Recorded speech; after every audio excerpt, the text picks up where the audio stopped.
ಇಸ್ಕಾನ್ನೊಳಗಿರೋರು ಇದಾರಲ್ಲ, ಅಪ್ಪ ಅಮ್ಮನ ನೋಡ್ಕೊಳ್ಳಲ್ಲ ಮುಂದೆ ಮಕ್ಕಳು. ಇಲ್ಲಿ ಬಂದ್ಬಿಟ್ಟು ಜುಟ್ಟು ಬಿಟ್ಕೊಂಡು MBA ಕೂಡ್ಕೊಂಡು ಎಲ್ರಿಗೂ ಅಡ್ವೈಸ್ ಮಾಡ್ತಾರೆ. ಅವನ ಅಪ್ಪ ಅಮ್ಮನಿಗೆ ಊಟ ಹಾಕ ಯೋಗ್ಯತೆ ಇಲ್ಲ, ಅವ್ರಿಗೆ ಹಂಗೆ ಉಗಿತೀನಿ ನಾವು. ನೀನು ಇಲ್ಲಿ ಸೇವೆ ಮಾಡೋದು ಬಲ್ಲ, ನಿಮ್ಮ ಅಮ್ಮನ ತಿಕ್ಕ ತೊಳಿ, ನೀನು ದೇವ್ರು ಒಳ್ಳೇದು ಮಾಡ್ತಾನೆ.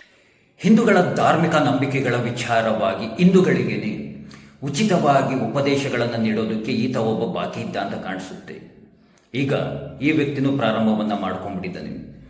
ಇಷ್ಟು ದಿನಗಳ ಕಾಲ ಬೇರೆಯವರ ಮಾತುಗಳನ್ನು ಕೇಳಿದ್ದಾಯಿತು, ಈಗ ಈ ವ್ಯಕ್ತಿಯ ಮಾತುಗಳನ್ನು ಸಹ ಕೇಳುವಂತಾಯಿತು. ಎಲ್ಲೋ ಈ ವ್ಯಕ್ತಿಗೂ ಹಿಂದೂಗಳ ಧಾರ್ಮಿಕ ನಂಬಿಕೆಗಳ ವಿಚಾರವಾಗಿ ಉಚಿತವಾಗಿ ಉಪದೇಶಗಳನ್ನು ನೀಡಿ ಬಿಟ್ಟಿಯಾಗಿ ಪ್ರಚಾರಗಳನ್ನು ತೆಗೆದುಕೊಳ್ಳುವಂತಹ ಹುಚ್ಚು ಹೆಚ್ಚಾಗಿದೆ ಅಂತ ಕಾಣಿಸ್ತಾ ಇದೆ.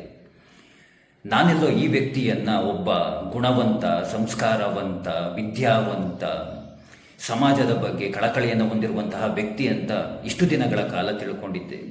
ಈ ವ್ಯಕ್ತಿಯ ಈ ವಿಡಿಯೋವನ್ನು ನೋಡಿದ ನಂತರ ನನಗಂತೂ ಒಂದು ವಿಚಾರ ತುಂಬ ಚೆನ್ನಾಗಿಯೇ ಅರ್ಥವಾಯಿತು. ಹಿಂದೂಗಳ ಧಾರ್ಮಿಕ ನಂಬಿಕೆಗಳನ್ನು ವಿರೋಧಿಸುವಂತಹ, ಟೀಕೆಗಳನ್ನು ಮಾಡುವಂತಹ, ಅಪಹಾಸ್ಯ ಮಾಡುವಂತಹ ವ್ಯಕ್ತಿಗಳು ಈ ನಮ್ಮ ಸಮಾಜದಲ್ಲಿ ಇನ್ನೂ ಅದ್ಯಾವ್ಯಾವ ರೀತಿಯಾದಂತಹ ವೇಷಗಳನ್ನು ಧರಿಸಿಕೊಂಡಿದ್ದರು, ಇನ್ನೂ ಅದ್ಯಾವ್ಯಾವ ರೀತಿಯಾದಂತಹ ಮುಖವಾಡಗಳನ್ನು ಹೊತ್ತು ಈ ನಮ್ಮ ನಡುವಲ್ಲೇ ಬದುಕಿದರೋ ಒಂದು ಅರ್ಥವಾಗ್ತಾ ಇಲ್ಲ ಅಂತ. ನೀವು ವಿದ್ಯಾವಂತರು, ಎಲ್ಲ ತಿಳಿದಿರುವಂಥವರು, ನೀವು ಒಮ್ಮೆ ಇಸ್ಕಾನ್ಗೆ ಭೇಟಿಯನ್ನು ನೀಡಿ ಅವರು ನಡೆಸುತ್ತಿರುವಂತಹ ಸಮಾಜಮುಖಿ ಕೆಲಸಗಳ ಬಗ್ಗೆ ತಿಳ್ಕೊಳ್ಳಿ, ಅವರು ಮಾಡುತ್ತಿರುವಂತಹ ಸಮಾಜ ಸೇವೆಯ ಬಗ್ಗೆ ತಿಳ್ಕೊಳ್ಳಿ. ನಂತರ ಈ ರೀತಿಯಾದಂತಹ ಮಾತುಗಳನ್ನು ಆಡಿ, ಈ ರೀತಿಯಾದಂತಹ ಟೀಕೆಗಳನ್ನು ಮಾಡಿ, ಅಲ್ಲ ಸ್ವಾಮಿ ಅವರೇನಾದರೂ ನಿಮಗೆ ಬಂದು ಹೇಳಿದ್ರ ನಾವುಗಳು ತಂದೆ ತಾಯಿಯನ್ನು ಬಿಟ್ಟು ದೇವರ ಸೇವೆಯನ್ನು ಮಾಡ್ತಾ ಇದ್ದೀವಿ, ಸಮಾಜ ಸೇವೆಯನ್ನು ಮಾಡ್ತಾ ಇದ್ದೀವಿ ಅಂತ? ಇಲ್ಲ ತಾನೆ. ಹೀಗಿರುವಾಗ ಅದು ಹೇಗೆ ನೀವು ಈ ರೀತಿಯಾದಂತಹ ಹೇಳಿಕೆಗಳನ್ನು ನೀಡ್ತೀರಾ, ಅವರ ವಿರುದ್ಧವಾಗಿ ಈ ರೀತಿಯಾಗಿ ಟೀಕೆಗಳನ್ನು ಮಾಡ್ತೀರಾ? ಅವರೇನಾದರೂ ಮನೆ ಬಿಟ್ಟು ಮನೆಯಿಂದ ದೂರ ಬಂದು ಏನಾದ್ರೂ ಭಯೋತ್ಪಾದಕ ಸಂಘಟನೆಗಳಿಗೆ ಸೇರ್ಕೊಂಡಿದ್ದೀರಾ? ಇಲ್ಲ ತಾನೆ. ಅವರೇನು ತಂದೆ ತಾಯಿಯನ್ನ ದೂರ ಮಾಡಿಕೊಂಡು ಹೊರಗಡೆ ಬಂದು ಯಾವ್ದಾದ್ರು ನಕ್ಸಲ್ ಸಂಘಟನೆಗಳಿಗೆ ಸೇರಿದ್ದೀರಾ? ಇಲ್ಲ ತಾನೆ. ಹೀಗಿರುವಾಗ ಅದು ಹೇಗೆ ನೀವು ಟೀಕೆಗಳನ್ನು ಮಾಡ್ತೀರಾ? ನಿಮ್ಮ ಪ್ರಕಾರವಾಗಿ ಹೇಳೋದಾಯಿತು ಅಂದರೆ ಬುದ್ಧ, ಮಹಾವೀರರು, ಶಂಕರಾಚಾರ್ಯರು, ಸ್ವಾಮಿ ವಿವೇಕಾನಂದರು ಇವರ್ಯಾರನ್ನೂ ಸರಿ ಇರಲಿಲ್ಲ ಅಂತ ಅಲ್ವಾ ನಿಮ್ಮ ಪ್ರಕಾರವಾಗಿ? ಇವರೆಲ್ಲರನ್ನು ಮನೆಯನ್ನು ತೊರೆದು ಸನ್ಯಾಸತ್ವವನ್ನು ತೆಗೆದುಕೊಂಡು ಸಮಾಜ ಸೇವೆಯನ್ನು ಮಾಡಿದಂಥವರು, ಸಮಾಜಕ್ಕೆ ಕೊಡುಗೆಯನ್ನು ನೀಡಿದಂಥವರು, ಇಂಥವ್ರನ್ನು ಸಹ ನೀವು ವಿರೋಧವನ್ನು ಮಾಡ್ತೀರಾ?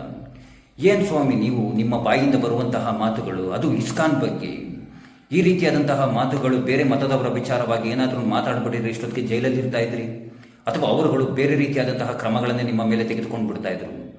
ನಿಮಗೆಲ್ಲ ಒಂದು ರೀತಿಯಾಗಿ ಹುಡುಗಾಟ ಆಗ್ಬಿಟ್ಟಿದೆ ಅಲ್ವಾ? ಹಿಂದೂಗಳ ಧಾರ್ಮಿಕ ನಂಬಿಕೆಗಳ ವಿಚಾರವಾಗಿ ಮಾತುಗಳನ್ನು ಆಡೋದಕ್ಕೆ, ಟೀಕೆಗಳನ್ನು ಮಾಡೋದಕ್ಕೆ, ಅಪಹಾಸ್ಯಗಳನ್ನು ಮಾಡೋದಕ್ಕೆ ಒಂದು ರೀತಿಯಾಗಿ ಬಿಟ್ಟಿಯಾಗಿ ಸಿಕ್ಬಿಟ್ಟಿದೆ ಹಿಂದೂಗಳ ಧಾರ್ಮಿಕ ನಂಬಿಕೆಗಳು. ಮೊದಲು ಬೇರೆಯವರಿಗೆ ಪಾಠ ಮಾಡೋದಲ್ಲ, ಮೊದಲು ನೀವು ಸಂಸ್ಕಾರ ಅಂದರೆ ಏನು ಅಂತ ತಿಳ್ಕೊಳ್ಳಿ. ಮನೆಯಲ್ಲಿರುವಂತಹ ಮಕ್ಕಳನ್ನು ಇಸ್ಕಾನ್ಗೆ ಕಳಿಸಿದ್ರೆ ಅಲ್ಲಿ ಸಂಸ್ಕಾರವನ್ನು ಕಲ್ತ್ಕೊಳ್ತಾರೆ. ಇಂತಹ ವಿಚಾರಗಳು ಗೊತ್ತಿದ್ರೂ ನೀವುಗಳು ಅದು ಯಾಕೆ ರೀತಿಯಾದಂತಹ ಮಾತುಗಳನ್ನು ಹೇಳಿದ್ರೆ ಅಂತ ನಮಗಂತೂ ಅರ್ಥವಾಗ್ತಾ ಇಲ್ಲ. ಎಲ್ಲ ಒಂದು ಕಡೆ ಸಂಶಯವಾಗ್ತಾ ಇದೆ. ನೀವು ಏನಾದ್ರೂ ಈ ಕೆಲವೊಂದಷ್ಟು ನಗರ ನಕ್ಸಲರ್ಗಳಿದಾರಲ್ಲ ಅವರ ಸಹವಾಸವನ್ನೇನಾದ್ರೂ ಮಾಡಿಬಿಟ್ಟಿದ್ದೀರಾ, ಅಥವಾ ಏನಾದ್ರೂ ಗಿರಾಕಿಗಳ ಸಹವಾಸಕ್ಕೆ ಏನಾದ್ರು ಬಿದ್ದುಬಿಟ್ಟಿದ್ದೀರಾ ಅಂತ.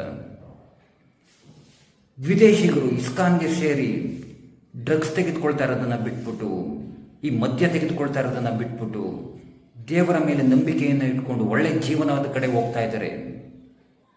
ಅಯ್ಯೋ ಅದೇನು ಸ್ವಾಮಿ ಈ ರೀತಿಯಾದಂತಹ ಹೇಳಿಕೆಗಳನ್ನು ನೀವುಗಳು ಇಡ್ತೀರಾ? ಜುಟ್ಟು ಬಿಟ್ಕೊಂಡು ಇಸ್ಕಾನ್ಗೆ ಹೋದವರು ತಂದೆ ತಾಯಿಯ ಸೇವೆಯನ್ನು ಸಹ ಮಾಡ್ತಾರೆ. ತಂದೆ ತಾಯಿನ ಯಾರು ನಡು ರೋಡಲ್ಲಿ ಬಿಟ್ಬಿಡೋದಿಲ್ಲ. ಇಂತಹ ವ್ಯಕ್ತಿಗಳ ಮಾತುಗಳನ್ನು ದಯಮಾಡಿ ಯಾರನ್ನು ಕೇಳಿಸ್ಕೊಳ್ಳೋದಕ್ಕೆ ಹೋಗ್ಬೇಡಿ. ಇಂತಹ ವ್ಯಕ್ತಿಗಳನ್ನ ಇದೇ ಸರಿಯಾದಂತಹ ಸಮಯದಲ್ಲಿ ವಿರೋಧವನ್ನು ಮಾಡಬೇಕು. ಇಲ್ಲಾಂದ್ರೆ ಇಂತಹ ವ್ಯಕ್ತಿಗಳು ಮುಂದೊಂದು ದಿನ ನಮ್ಮ ಧಾರ್ಮಿಕ ನಂಬಿಕೆಗಳ ವಿರುದ್ಧವಾಗಿಯೇ ತಿರುಗಿ ಬೀಳ್ತಾರೆ ಗಂಜಿಗಾಗಿ. ದಯಮಾಡಿ ಕ್ಷಮೆ ಇರಲಿ. ನಿಮ್ಮ ಹೇಳಿಕೆಗಳು ನಿಜವಾಗಿಯೂ ಒಪ್ಪುವಂತಹದ್ದಲ್ಲ, ಖಂಡಿಸುವಂತಹ ಹೇಳಿಕೆಗಳು. ನೀವು ಮೊದಲು ಸರಿಯಾಗಿ ಬದಲಾಗಿ, ನೀವು ಮೊದಲು ಸಂಸ್ಕಾರ ಅಂದ್ರೆ ಏನು ಅಂತ ತಿಳ್ಕೊಂಡು ಸಂಸ್ಕಾರವಂತರಾಗಿ ಅಂತ ಹೇಳ್ತಾ, ಆ ಕೃಷ್ಣ ಎಲ್ಲರಿಗೂ ಒಳ್ಳೆಯದನ್ನು ಮಾಡಲಿ. ಎಲ್ಲರಿಗೂ ಧನ್ಯವಾದಗಳು. ಜೈ ಶ್ರೀ ಕೃಷ್ಣ.